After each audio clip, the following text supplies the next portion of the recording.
Welcome to Contagious Podcast, Contagious Conversations for Automotive Innovation. I'm so excited to share with you the conversation that we had over on Clubhouse today. This is part of a 6-part series focused on NADA 2021 and the inability for us to gather personally. So what we wanted to do is create a platform and a space for us to connect as personally as possible. Some incredible panelists, people in our industry that are pushing forward with innovation. Hope that you're encouraged by the conversation today. Just as a note, if you're not familiar with Clubhouse, it's an open forum platform where panelists, speakers, and audience members are all involved in the conversation. So you'll hear potential of some people talking through each other or questions being asked by those audience members, and hope that you are encouraged by the messages and the innovation and the thoughts that are shared today. So without further ado, let's head over to the broadcast. Again, this is NADA plus Clubhouse. The NADA 2021 is unfortunately and sadly a virtual event this year, but we're going to do everything we possibly can this week to increase the personal connection, hear from people across the table, do as much as we can to, as NADA and as our virtual events are so famous for, those lunch meetings and those dinner meetings and those little passes in the expo hall that we get to ideate and dream and advance our business and meet people and connect. And so we're going to connect here on Clubhouse this week. We're going to be running 6 sessions. This is the first of those 6 every single day at 12 Eastern and 4 p.m. Eastern. We've got over 20 incredible moderators that are coming to us, and they are going to get to share their knowledge, answer questions, and also converse with an incredible industry, people that are leading innovation right here on Clubhouse. So I can't wait to share these rooms with you. Again, my name is Kyle Mountsier. I am the host of Contagious Podcast and Marketing and Business Development Director for the Nelson Auto Group. And up here with me, we have Chip Perry, who is the current CEO of A to Z Sync, a software pressing forward with single point of contact sales, and the former CEO of both TrueCar and AutoTrader. We also have Joe Chura. Joe Chura is the founder and CEO of Dealer Inspire and a constant pursuer of pushing innovation within our industry, specifically digitally and with dealers. And then lastly, on the moderator panel, we have Tim Cox. And Tim is the co-founder of Car Now and the senior vice president of sales currently, and is also one that is driving toward innovation and attempting to pull people in as dealers push to have a better consumer and employee interaction. I've already enjoyed so much of the interaction. As we get started, I want to just give each of these incredible moderators the opportunity to speak and give us some encouragement and go from there. So if you will, just a couple things, Chip, Joe, and Tim, and we'll go in that order. And give me one, what you're excited about, the main thing that you're excited about in our industry right now. 2, just a little bit of recap on where we've been in the last year, just as Rhett did it at the first opening session, and what you've seen in the incredible industry that we're in over this last year. And then lastly, and maybe you can lead with this first, what you had for breakfast today, because we're going to have fun in Clubhouse. So without further ado, Chip, if you're willing, take it away. Sounds great, Kyle. Thank you. What I'm excited about, and I appreciate having the chance to be here very much for this esteemed panel. What I'm really excited about is the industry's enthusiasm and progress toward improving the customer experience. And I think that the rallying cry that we can all use to stay focused on this was the Super Bowl ad that was run by Vroom.com. Did everybody see that ad? It was the most stark, the most negative, the most antagonistic, the most acidic view of the car dealer purchase purchasing experience that I've ever seen on national television. And there have been some pretty bad portrayals of car buying in a traditional mode. So I think that when we see that, it ought to give us inspiration to keep improving the customer experience. Where we've been, I think, in the last year, COVID has pushed the envelope in some ways, but in some ways, more things change, the more they remain the same. There has been I think, a fall back toward normal car buying away from remote. As far as I can tell, that's what my data shows. I'm interested in hearing whether other people are seeing, different experiences. But compared to, high COVID of, 30-40% remote deliveries, now we're seeing less than 10%, single digit. So things seem to be going back to normal. But there's an awareness that digital retailing and online shopping and getting ready to buy the car online needs to be advanced. So I think we've come a long way, but COVID hasn't produced some of the permanence of behavioral change that people were expecting. And for breakfast, I'm not much of a breakfast eater. I just I kind of have a tea and an energy bar. I'm not very interested in that respect. My mother used to say that, hey, it's the most important meal of the day, and I have unfortunately religiously broken her rule all these years. God rest her soul. You're just flying with the trends. Intermittent fasting for the win, right? Thanks, Chip. Appreciate it. Joe, yeah. Hey, Chip. I think that was derived from marketers back in the day, from what I've read and learned. By the way, that breakfast is the most important meal. I'll start there since I started down that journey. I have a post-workout smoothie every day religiously, just with some protein, blueberries, bananas, and some almond milk. So that's it. A little boring, but getting that protein in early is important. The thing I'm most excited about right now is connecting the power of the Cars.com audience to solutions. And what I mean by that is Cars.com gets 25 million unique visitors on a monthly basis. And when you can connect the visitor journey from Cars.com to dealership solutions, I think we have an advantage there. And what that will do is provide, I think, a very beneficial path to what we're all calling the cookieless future. And I'm actually really excited about that. I know people are nervous. How are we going to market to these customers? And what are we going to do when that happens? But the ability to have a strong customer base is going to be even that much more important. And I think, and you'll hear me saying this, I don't know if it's been said yet, but I do believe the phone number is the new social security number, tying the customers from one experience to another and really bridging their journeys across all solutions. So you're looking at one holistic platform versus many.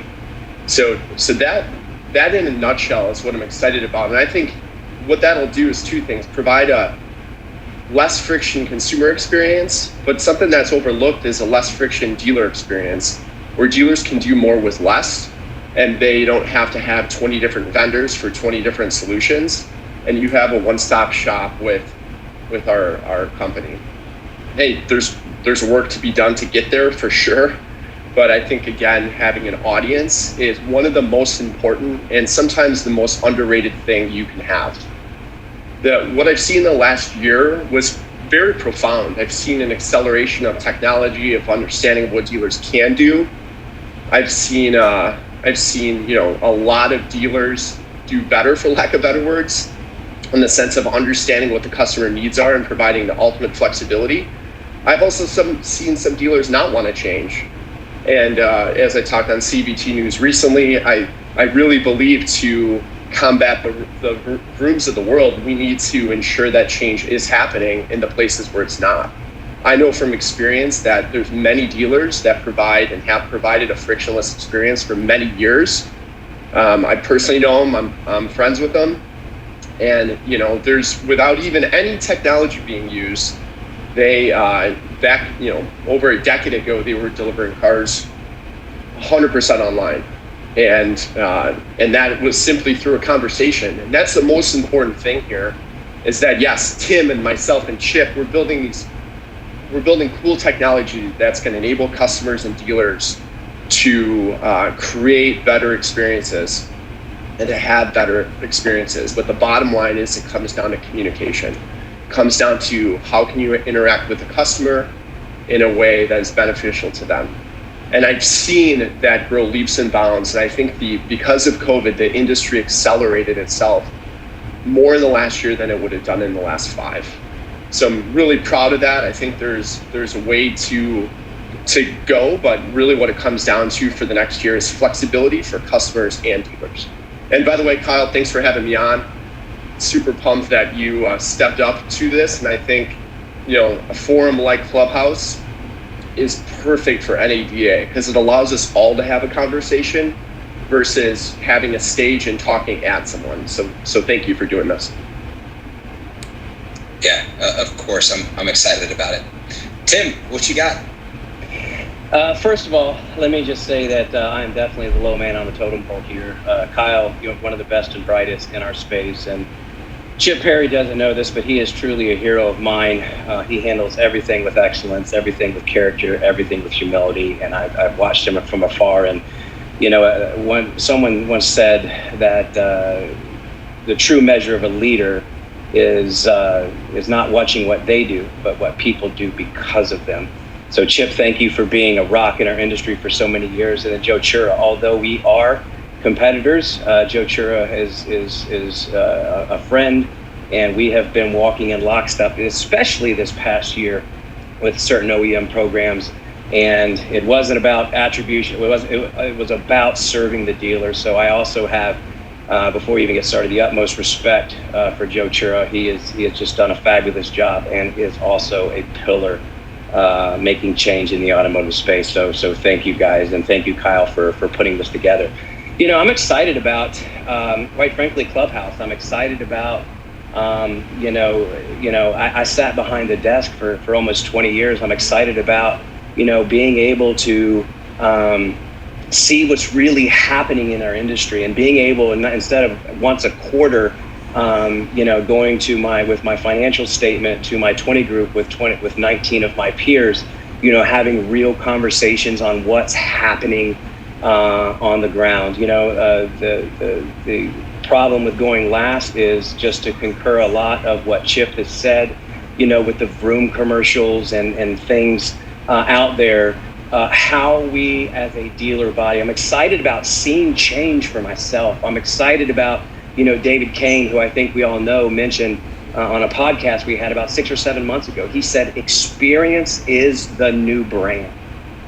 And to Joe, your point, there are a lot of dealers that are working on their experience, again, before a lot of these technologies were out there. I think in 2021, a seamless experience wherever the customer's at, on Google My Business and Apple Business Chat, and seeing the customers right where they are. And Joe hit it out of the park when he talked about communication. Fancy widgets don't sell cars, conversations do. So I think it's important that we unpack that. What are we saying? What breath are we casting? I always tell my team all the time, no breath is better than bad breath. So what are we conveying to our customers? And then to Joe's final point, quite frankly, just making it simple. That's what we're talking about this year with our dealer partners. How can we serve you? How can we make it simple? You've got 93 dashboards and 4,800 freaking passwords. Man, how can we make it simple to where you can communicate the same breath every single time to your customer? And then when they come in the store, to Chip's point, with the digital space, those numbers and those studies are real. Facts trump feelings. People are still going into the dealership, but they are still doing a lot of work online. The thing I love about Cars and Dealer Inspire is I listened to Darren Haygood at AAAS with Brian Pash not too long ago, and his numbers that he said were nearly identical to what we were seeing. And to see that moving, and he was talking about deals started online, where at least the majority of that process is done online. When they go into the dealership and they have a better experience, those vehicles are are between $250, in some cases $400 higher PVR than the rest. So there's a lot of exciting stuff going on.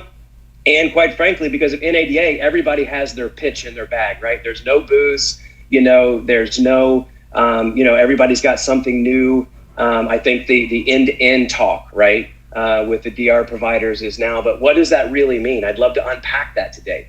Knowing that when people are talking about, we're end-to-end, well, pretty much everybody's end-to-end right now, but when you're looking at in every state of the union, your MV1, your tag and title, your power of attorney, none of that can be signed digitally, legally anyway. So how does that work in? So there's a lot of great thought. There's a lot of brilliant minds that are even coming into this room right now. And I'm really excited humbled, number one, to be on the stage with these giants in the industry. But just want to just can't wait to hear the feedback. So thank you. Oh, and for breakfast, like Joe, as I'm getting older, I am now skinny fat. My arms got skinny and my belly got fat. So I keep it pretty simple as I try to get back in shape to just oatmeal and bananas this morning. So just oatmeal and bananas. Thank you, Kyle. I love it. Thanks for answering the breakfast question. I know that wasn't the one everyone was excited about, but maybe everyone in the audience was. So I'm going to go ahead and in just a second after I ask this question, and I'm going to probably throw it to Chip first. I'm going to go ahead and turn hand raising on. So if you do have questions for the panel, please make sure that you've got that lined out, and we'll try and keep this flowing as much as possible. We're going to honor everyone's time and keep this to about 45, 50 minutes at the most. But I want to ask Chip, when Tim says that we've got to have this seamless experience from online to in-store, and when you're saying that there's an interest from the dealer body in general to improving the customer experience. And I think that you're right in that the keyword interest is there. There's kind of this keyed up, like kind of looking around, what is everybody else doing? What are we going to do about this? How are we going to get there quicker? I'd like to hear your thoughts on it, moving from interest to action and what it's going to take to go there. Thank you, Kyle. I think that's a great question because, the industry, it feels like two fundamentally different feelings. It feels positive because, despite the challenges of COVID and the supply constraints from the OEMs, dealers had a good year in 2020. And we start the year 2021 with margins being pretty good and the dealers feeling like they're in good shape, generally speaking. Then on the other hand, you can look at all of the threats and challenges to the franchise system that are being felt. Pressures from the OEMs, pressures from ongoing margin compression, and cost increases affecting dealer profitability that are driving the need to create some fundamental change in how cars are retailed in America. So, on the one hand, there's this feeling of kind of like, hey, things are pretty good. And then on the other hand, there's this feeling of, hey, we're kind of teetering on the edge of disaster here. There's talk about the retail system becoming a dinosaur. But we don't see a lot of dealers making a headlong rush to make major changes in their retail customer experience. Why is that? So I wonder that a lot myself. At the company I'm working for here in Denver, A to Z, what we're trying to do is help dealers reinvent themselves from the inside out by creating a whole new kind of in-store experience which attacks the fundamental problem with the traditional process, which is the fact that multiple people are involved, multiple steps, time-consuming, stressful, inconvenient, convoluted, complex, all those descriptors.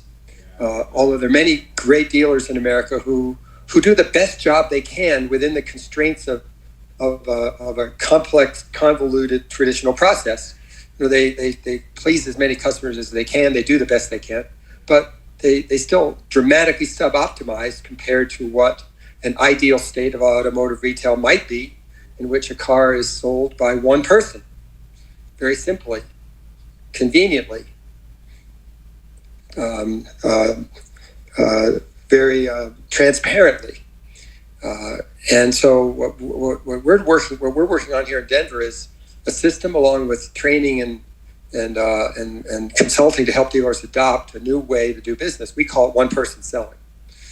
And we're very excited about what we're seeing from the clients we are working with who have adopted this change. It is a lot of work. It's not simple, but it's not brain surgery either.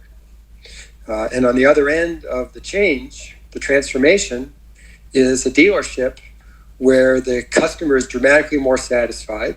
They get out of the store in 50% of the time or less than the traditional approach. The client sales, the dealer salespeople have much better jobs. They make more money, they sell more cars, and it's a richer experience, and the dealership can attract better people into those roles. And then thirdly, the dealership performs really well. Their customer satisfaction rises, their word of mouth rises. They tend to see much higher sales even in soft markets. We posted some case studies on our website recently that document the facts of how much better dealers are performing with a one-person sales model than they were before with the traditional model. So, and then the biggest fear that dealers often have is loss of F&I income. And what we've learned, and our clients have learned, is by having one person handle the entire transaction, actually through better rapport being created and knowledge and relationship being established, more F&I product gets sold actually rather than less. And then obviously there's the improved efficiency of the dealership with much less F&I expense. So that's what we're working on. And I'd like to ask the panel, why they believe, that more dealers aren't more aggressive about trying to move their in-store customer experience into the modern era of what people expect, a convenient, efficient process of buying a car. I'm kind of curious about what other people think, because I have my own opinions about what the hurdles are, but anybody else, I'd be curious about your opinions. Thank you. Well, I'd like to say that, we talk to, and I know Joe does, everybody on the panel talks to dealers every day, and especially in the climate coming off a year that started with fear that ended up a lot stronger than most expected. It's tough to tell people or say, hey, listen, you need to learn how to fish when the fish are jumping in the boat. So I think there's a lot of that.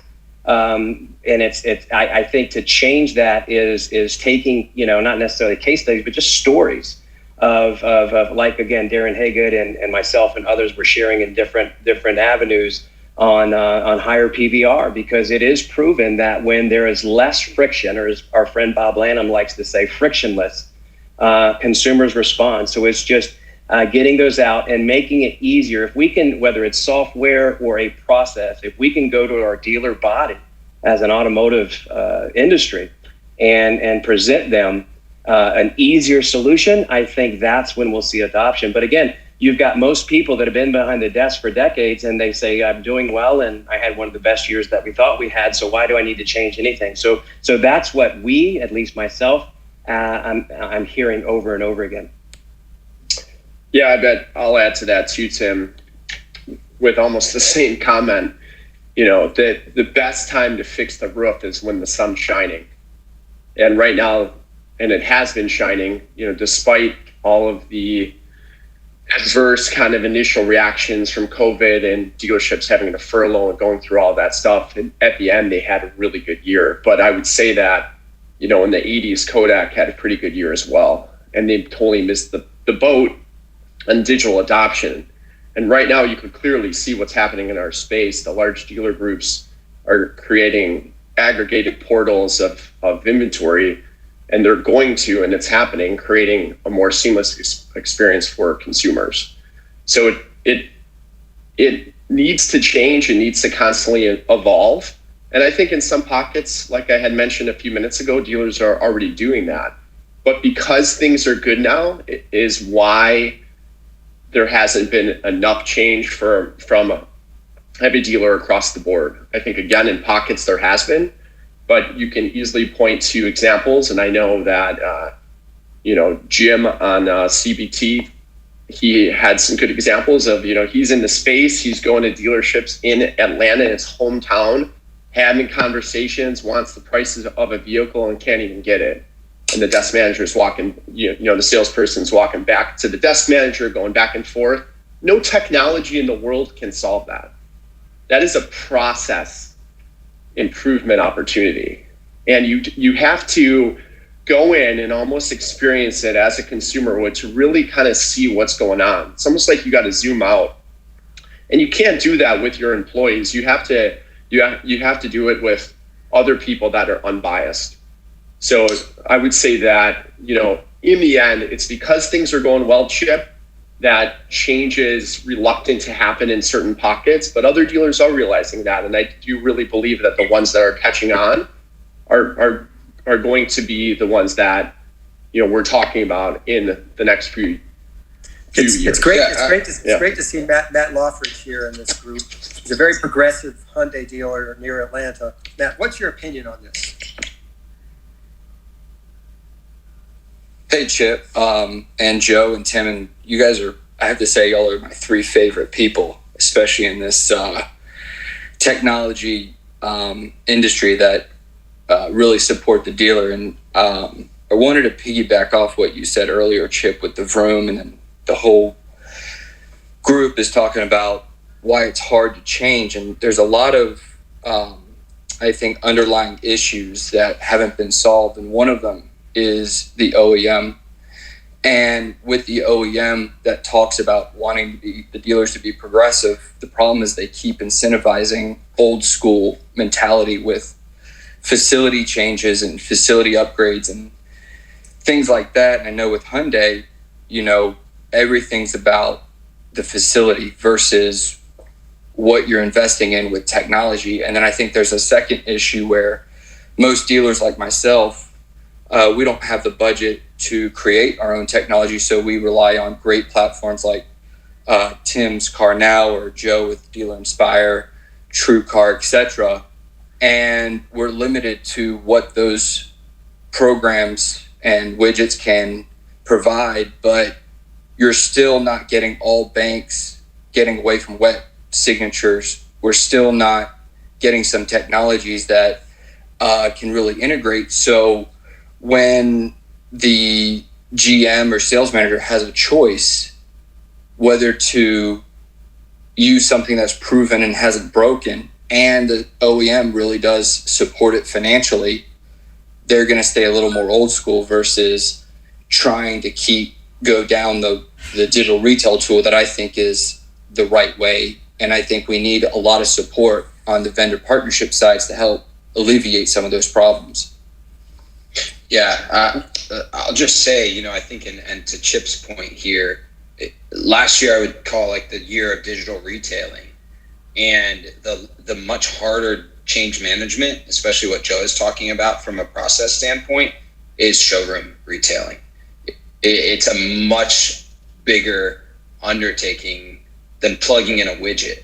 We all want the iPhone to come in and make us, let's just take it to, and Joe will be able to take this, but we all want the iPhone to be able to take the Apple Watch to come in and all of a sudden we're 50 pounds lighter.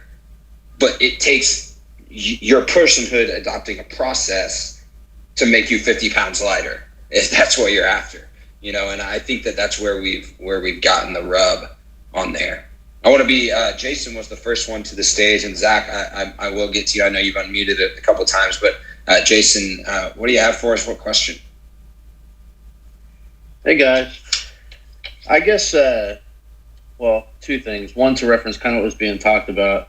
Like, I coach soccer in Tennessee, and I've had groups of kids, and I think that in my mind, like, the best way to kind of comprehend some of this stuff is the fact that I have top players on my team and I have bottom players. And I feel like the OEMs are very similar. Like, if I make it to advance, the bottom players can't keep up with the top players. But at the same time, if I let the top players go, the bottom players fall even farther behind. So, like, where is that middle ground?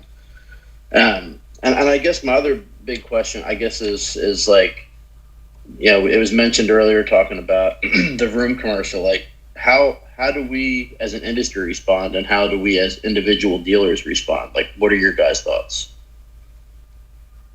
Kyle, do you want to take that, since you were actually on the offense a little bit with your own commercial? Yeah, I can. Which is I awesome, think, by the way. Thank you. I appreciate it. Yeah, I think there is a twofold nature that we have to take to go after that. One is that we need to do a better job of telling a story. Because as Chip said, there are a lot more dealers working toward innovation and changing their processes to adapt and change to an evolving digital world. And unfortunately, the mantra or the rhetoric within the marketing scheme is that we're still the same as we were as an industry 10, 15, 20, 30 years ago. And we haven't done a good job at telling that story. We still have agencies and marketers throwing up $199 leases that can't be obtained except for a select few with 4,000 down or whatever. Tell a better story. So we've got to do that on a local level. We have to tell a better story. And you've either got to hire an agency or hire people that can tell that story, both paid and organic, and do the work locally. But then I think we have to do things like we're doing right here. And we have to call an ADA. We have to call the larger bodies that we work with. We have to call our OEMs as dealers, as vendors, to a higher standard. We have to commit to a higher standard instead of continually accepting a lower standard from them. And that's going to take work a lot on the dealer principal, GM level, but also on the marketing level. I believe marketers saying, no, this is how we think we should tell the story, and this is going to be how we believe that you all tell the better story.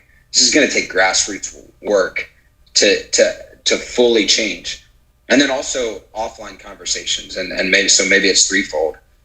That Jason, you, myself, Joe, Tim, in those cell calls and those text messages and those dinners that we're telling that we're encouraging other dealers and other groups to come along, to bring those along, to pull up the whole industry, to say that instead of just trying to push you down, that we're trying to bring everyone along, and that's going to be the better end result for all of us, instead of this war I win.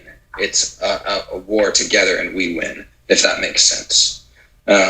Hope that answers your question. And moderator, Kyle, anything else on that? Yeah. To add to that, I think what's happening is dealers have and for a long time, and they still do. Their advertising is all about selling VINs, selling a specific vehicle for a low price point. Vroom's ads were all about solving and selling an experience that solves a problem. So I mean, Tim said it earlier that David Kane said, the experience is the new branding. That is very true here. The harsh reality, though, is there is not a better experience with Vroom. So what we did is, as soon as I saw that commercial, we went on the offense and created a playbook on what dealers can do. And I think it comes into two things. You said it very well, Kyle. It's messaging, but then it's strategy and tactics, and what can you actually do today? When Vroom was running their ad, they're getting a ton of organic search traffic, right? People are on their phones, they're Googling Vroom. At that point in time, dealers had the opportunity, and many did, to take away some of that traffic, to conquest advertise. Vroom could not possibly show up for all those ads given the search volume at that given time. And it's still happening today because obviously there's residual effect from that commercial. So dealers need to bid on those things. They need to have their message out there, but they also need to back it up in a way that supersedes what Vroom is doing. And that's talking about local. That's talking about being a champion in their respective cities. My big thing is what happens on day 8. Who are you going to talk to? Yeah, sure, you can maybe get a vehicle delivered that's coming potentially from out of state. It could take 14 days to get to you. When you get it, the first 7 days are great. What happens on day 8? Are you going to be able to talk and have a conversation with a human being that can take care of you? And the answer is it's very doubtful, right? Like, it's hard enough to take back something to Target, let alone at vehicles. So it's this messaging that dealers need to get out there, to your exact point, Kyle. But it's how do you get it out? But regardless of all of that, the experience needs to be better than what Vroom is offering, and it can be. It's not the easy comparison between Uber and Amazon and all those things. Those companies really did solve a problem. Vroom is not. Dealers have better experiences today. Many of them do. Some of them still have work to do, though. And service departments, quite frankly. I mean, I really believe, what I feel is the elephant in the room.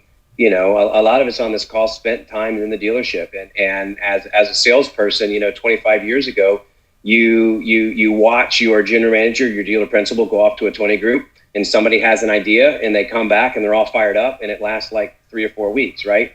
We polled the top 10, when I say DR dealers, but our top 10 dealers that have been uber successful with creating this experience, and we asked them multiple questions on why they were successful. And without getting into it all, but the one thing that every single one of them said is leadership buy-in. There has to be 100% baptism, and this is the way we're going to do it, and stay through and continue to create that experience, because nothing kills an experience or kills the momentum with, a few 3-pad deals. That's, like I said, no breath is better than bad breath.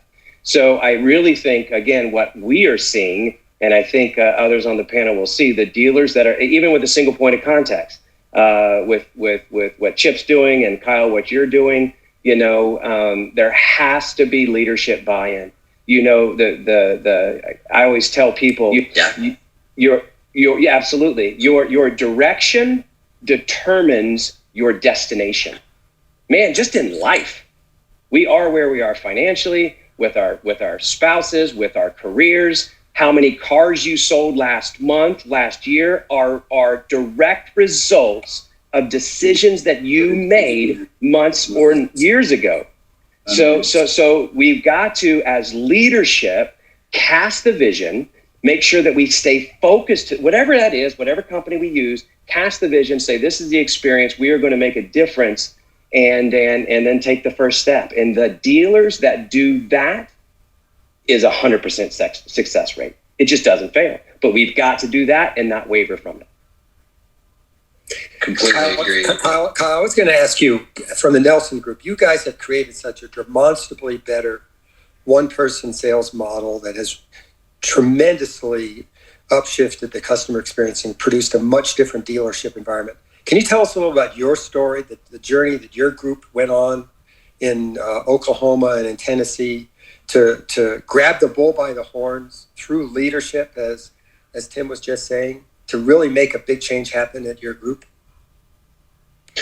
Yeah, I'll start with this, and I mentioned this on a Clubhouse room this morning, but my good friend Tom Ryan it says it like this, and I don't know if this is his equation or someone else's, but it's a quality plan plus organizational acceptance plus execution equals success. And I think that the really key player, if there could be a multiplier on there, is organizational acceptance, and it starts from the leadership.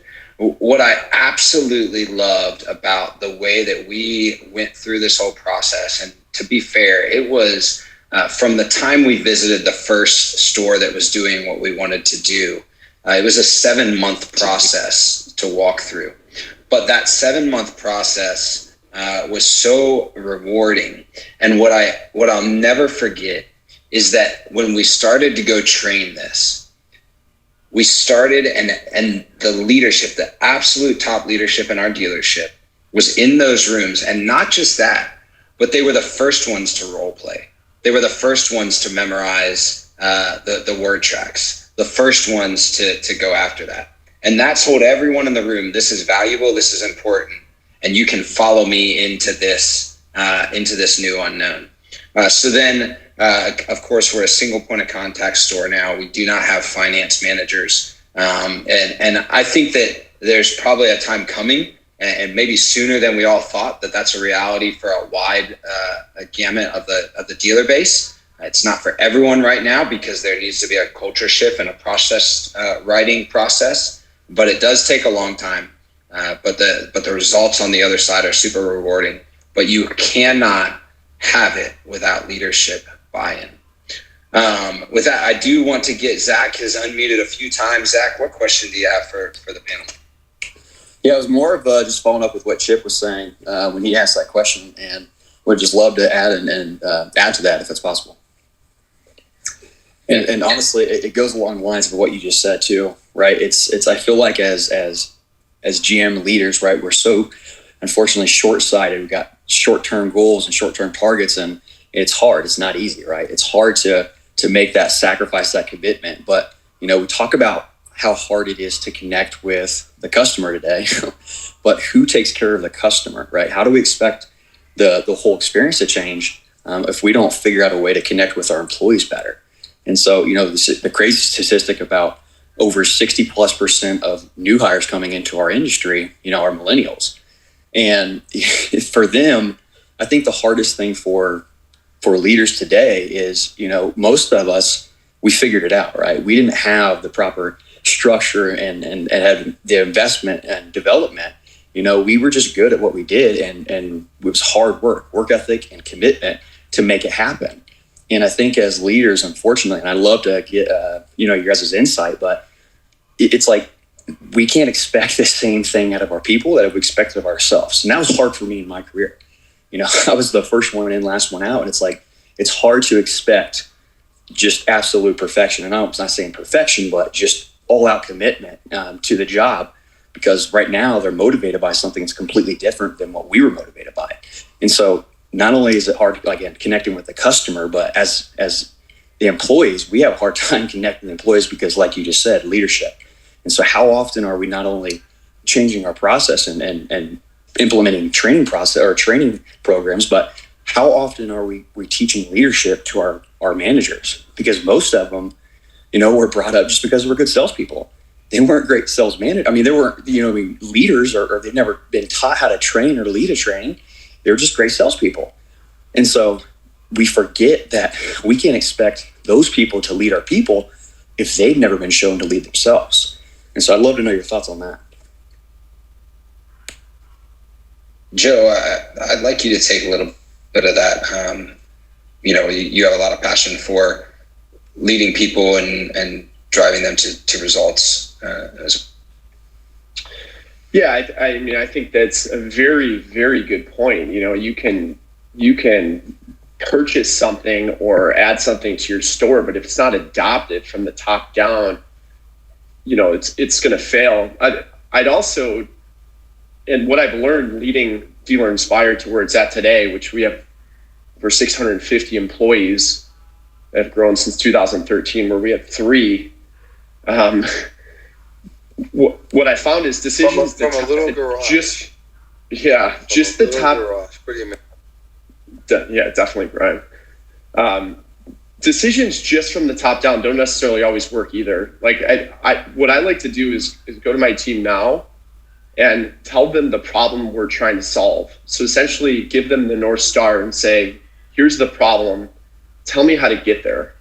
And in every dealership, you're not going to have the right personnel to make every decision. But if you create something from the top down and you push it down, you're going to have resistance. That doesn't mean that you can't be a leader and you can't say, hey, it's time for change. Here's where I want to go. That's what a leader should do. But letting the team be flexible, getting into details of how to get there is one of the most important lessons I've learned as a leader in business. Because what happens when they have buy-in? They're committed. They're accountable. They're part of it. What happens when you push something on them? they're pointing at it saying why it doesn't work. So I would just make sure that your team is involved in this. Give them the North Star. Tell them that there's an opportunity to provide a better consumer experience, a better dealership experience, scalability, all of these things, but really get their input to make a difference. Love it. Yeah, that's great. That's great. Thanks, Joe. Just as a note, this is our clubhouse surrounding NADA. This is the first of 6. We've got incredible leaders in our industry: Chip Perry, Joe Chura, Tim Cox here on the moderator, and some incredible speakers as well. We're going to make sure that this is wrapped by the top of the hour, and we'll end this room. Of course, there may be people that launch off after this into other rooms, but do yourself a favor. If you are in this room and aren't following the moderators and the speakers on the panel right now, do that, because we'll all be in a lot of the rooms over the next 3 days talking NADA and talking a lot around these topics that we're working through right now, driving our industry forward and doing some of the things that we would have been able to do would we have been in person, but we're getting to do it here on Clubhouse, and it's such an incredible platform that allows us and allows you to sit in the room with guys like Chip and Joe and Tim and Jonathan and Brian that are leading our industry forward and doing it with humility and intelligence and wisdom. So follow the people in the room, follow the people even around you as you scroll down, and let's pursue excellence in our industry. So with that said, I want to get to Chris has been patiently waiting. We'll get Chris, and then we'll move to Jonathan, Sandy, and Brian. Chad is up here because he is helping me record and work through these sessions. But if you will, kind of keep it somewhat brief. If you do have a question, ask it to the panel, and we'll take one panelist at a time for those questions. If you do have a comment, if you will, keep it brief. That way we can respect everyone's time here today on this Tuesday. Chris, go ahead. Thanks, Kyle.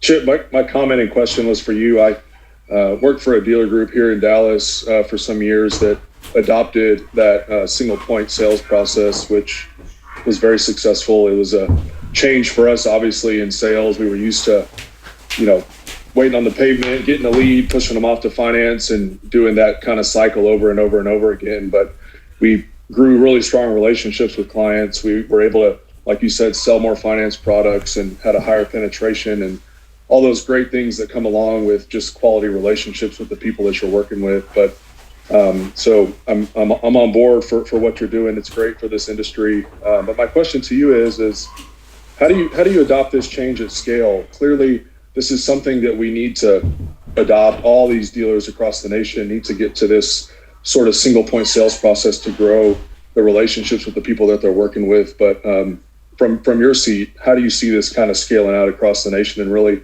affecting change in the way that we do business currently? Thank you for the question, Chris. Sounds like you guys made great progress at your store using a one-person sales model to produce a better customer experience and better financial results for the dealership. And when you did that, you probably saw a lot of the challenges involved, which are organizational inside the store, training, a number of changes in pay plans need to be made, roles and responsibilities need to be redefined. And then also, very importantly, technology needs to be an assister rather than an inhibitor.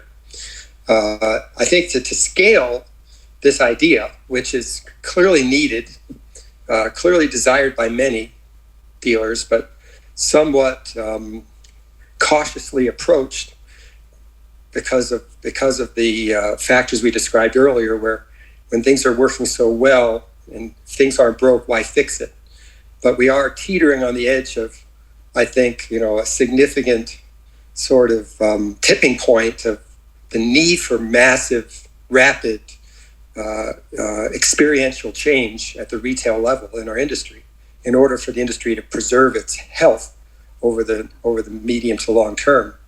So I think that to scale this, there needs to be many examples of success that start to present themselves to the industry and create conversation around. At A to Z, we're fortunate to have a number of clients like Nelson, Kyle's group, who have had great success. And what they've discovered is that they need enabling technology along with an implementation roadmap and training support to help rapid adoption and successful implementation of this idea. Technology is really important here because today there's so many touch points, so many screens, so much complexity, and all that needs to be made invisible. That needs to be made invisible in a simple one screen, one application process. And that's what we've been working hard on here in Denver for a few years. And the folks before I even arrived last summer had made great progress to the point now where clients are able to execute transactions with 50% the time needed and compared to the traditional approach. But the technology needs to be very sensitively designed. It needs to have all of the nuances around finance and F&I properly incorporated so that profit can be preserved while customer satisfaction is being generated. And that balancing act is what I think good technology does. That's what we're really focused on here. So I think that we're going to see over the next several months more and more dealers kind of leaning in, beginning to experiment. Groups will take a few stores and put them on this model. And then as more positive experience becomes known, it'll become a movement. It's not a movement yet. Today it's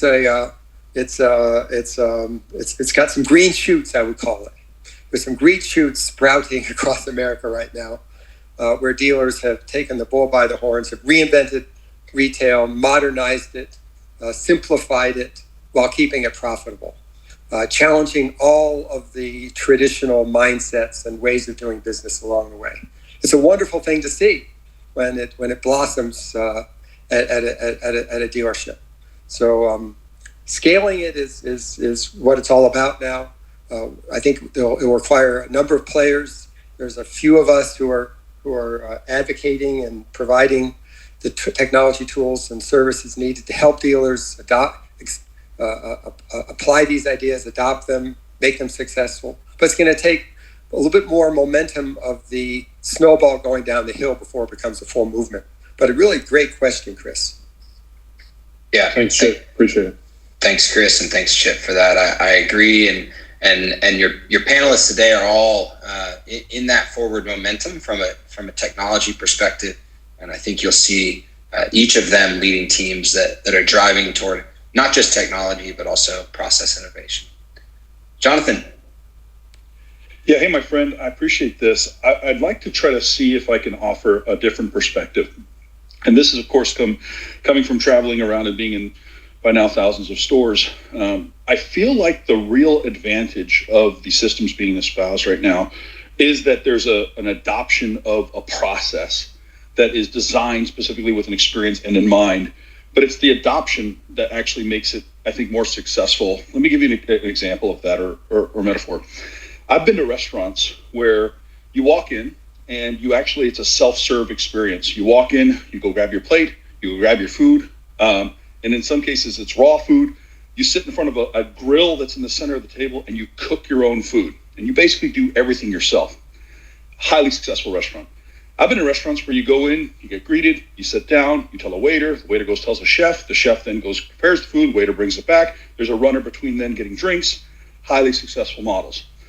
I think that when we look at the model of the one person, one price, one flow deal, I think that what makes it so successful, in my opinion, is not that it's such a great model by itself. I think that what it is it's executed consistently because of the necessity of it. It's a burn your ship model. You can't play with it. You have to do it. You have to own it. And so stores that have more of a traditional model, but that they go at it with the same gusto of, I'm going to own this. I'm going to own our experience while doing it during this model, have wonderful success. I have stores that are what you might call traditional dealership models, highly successful, some of the most profitable and most successful, highest volume in their markets, crushing it, and they're doing it using what you would call the traditional model. Now, so I just want to say, I think that the success truly comes ultimately when you start with how do we create a wonderful experience within the model that we have, but how do we get everybody moving in that direction? It's the buy-in. And the thing about the one price or the one person model is it eliminates fluctuations in the system. It eliminates the fact you can't have the variance that you can in other models that are normalized. So my question, if I can ask to Chip or Joe, or Kyle, yourself, is do you have a case study? Because I think I'd like to study this and I'd like to explore it, because I'm just an advocate of whatever the dealer wants as far as the vision. But do you have one specifically where you take the number one store in the market, not a broken store, not a struggling store, do you have yet a store that says, we're number one, here's our metrics, and from number one the old way, we're now number one this way? I'm just curious, is there that conversion yet story? I'd love to explore that. I'd love to understand it from that perspective.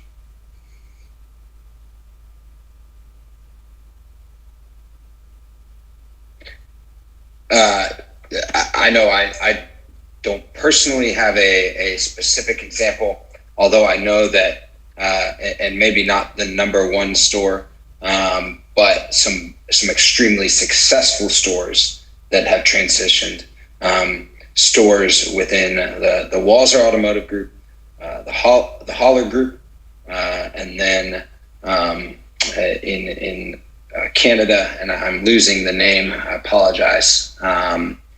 Large Highline Group up there that's done that, and if anyone can ring my bell there, and Chip may have an example as well. Yes, Kyle. So, Jonathan, you're making a very good point that there's multiple ways to skin the cat, and there can be traditional dealerships that do fabulously well. At the same time, they're optimizing within a system that has its obvious limitations in terms of the customer experience, the time that it's required through TOs and waiting for F&I. Despite the best intentions of the best dealer, it's still not an optimum experience. So the dealers that have embraced this one-person sales model have decided to break the china, burn the boats, move forward, and embrace the future with a much different approach. That requires a lot of change within the store, both organizationally and with their tech tools. So I think the examples that you're seeking are out there. Within the Schomp organization in Denver, the Schomp Subaru store was a strong performing store, very traditional store. It was like it was in the top 10 in America. It became number one in the world after it adopted a one-person sales model. It raised front-end grosses, and it improved back-end, and volume dramatically increased. The Motorworks organization near Chicago has had fabulous results at their BMW store.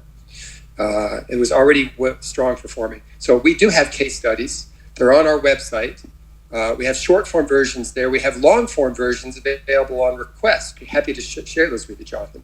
So I think you're right that there needs to be sparks of inspiration that are story driven, that are rooted in reality, that capture people's attention, that create motivation and desire to really execute real change. That's what we're looking for, dealers who have that kind of mindset.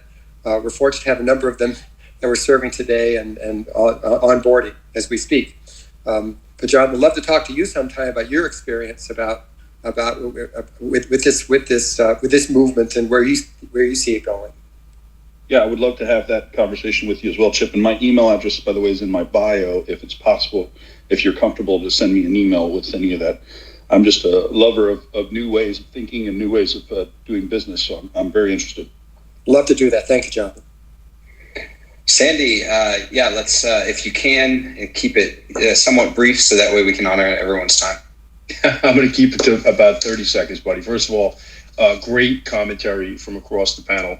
I would say this to you, when we talk about changing, we have to talk about changing the messaging internally with our teams. The goal ultimately, or the purpose should be what serves to drive clarity in terms of what we're doing. So when I think about trying to change anything, technology can be changed and process can be changed, I think sometimes far more easily than behavior can be changed. And so if you can get crystal clear in terms of creating a process and an experience that puts the customer in a position to make the very best decision possible for them with as little pain or completely eliminate the pain, you're going to get somewhere. I think it was Joe that said, top down is tough because you usually face headwind resistance. I love top down, bottom up, meet in the middle, where we're finding hidden leaders that have leadership skills and influence in the organization, not based on title, but based on real action and a commitment to get something special done. So we don't talk about change, we talk about getting something special and something innovative done. And so I appreciate the opportunity to talk today. Sandy, you said one word there that we think about a lot, in that, when I talk about, admiring Chip and Joe on this panel, there's one thing that they hold in common is they serve their people. You said the word serve. I think when we talk about leadership from the top down, I think the biggest word of a lot of successful leaders is humility. Understanding that, somebody else said, we in the car business, we promote people because they're a good salesperson, and then we put them on the desk and they've never led anybody. Managing a car deal, a lot of people can do. Not many people can be a leader, but all of these changes, all of these new technologies, all of these adoptions, when that leader is taking the time to serve and to humbly spend time with the receptionist, and pour into them their vision, and what do you say? I had the privilege to be in on the Lexus back in 2007, had the Innovation Council. Some of you that were in the Lexus business back then, you remember that. And their thing, which I've adopted, is no one's smarter than everyone, because the custodian and the technician and the receptionist, they all see things differently, and they know things that you don't know. So the leaders that come in every day, humble, loving their people, truly serving their people, when you have that type of atmosphere at your dealership, that's when you get buy-in, that's when you get change, and that's when you get everybody on the boat wanting to follow you. Because someone once said, when your soldiers' bellies are full and their feet are dry, they'll fight for you. So I've seen it time and time again. I love that word, serve. And I think that and serving with humility, but conviction, is the key to everything that we're talking about. Tim, thanks so much. Yeah, Joe. I was going to say, and Tim, you also do a great job with that. Thank you for the compliments, but you're a fantastic example of someone that serves in that way. Just wanted to point that and return that compliment, because it's very true. Thank you, brother. Thank you so much. And just an encouragement for everyone in the room. You just heard Tim and you heard Sandy, and you've heard everyone talk about leadership. The reality is that we have dealer principals, we have CEOs of companies, we have salespeople, we have different people across the dealership in this room right now. Every single person in this room right now is a leader. You have the capacity to lead out in the given role that you're in. And you're in automotive for a reason. And we need you in automotive. And we need you to stay in automotive and continue to push the people around you, above and below you, to further this innovation that we're talking about. It might be single point of contact sales. It might be a process driven toward digital retailing.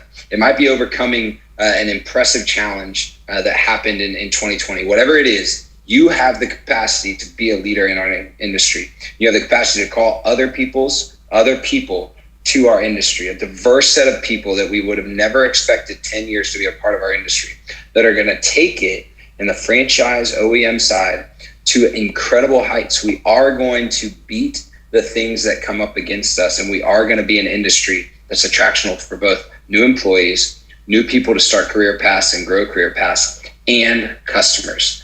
And we are a customer-driven industry. I want to thank so much Chip, Joe, Tim, all the speakers that were on today. It was just incredible. I'm encouraged. I took so many notes already. For everyone in the room, we will have a room again at 4 p.m. Eastern. We will have the likes of George Nenny, Glenn Pash, Whit Norad, David Spizak, and Steve Rossler in that room. I'm so excited to share that with you. please mark that on your calendars. You can go to the link in my bio. It's NADA2021.club. That's NADA2021.club. And we'll have that this afternoon. I'll also be providing daily recaps on my blog on that site at the end of the day if you missed anything.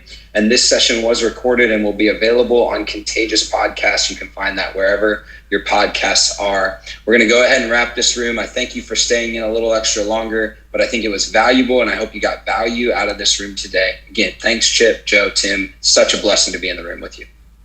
Great job, Kyle. Thank you, Kyle. Wonderful work. Thank you so much for listening today. We hope you enjoyed that. We hope you enjoyed the conversation and the innovation and the insights that happened on Clubhouse.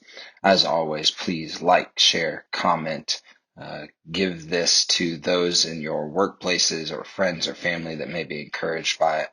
And what we need from you is for you to be a part of this conversation, to have this conversation with more people and not less. We need more voices and not less in our industry pushing forward toward innovation, and that includes you. So as you go forward, as you listen to this, as you think about this, make sure you don't have just internal dialogue, have conversations with more people so that we can provide an innovative atmosphere where more people want to become a part of it and work in the industry as well as do business with us. Thanks for listening to Contagious Podcast.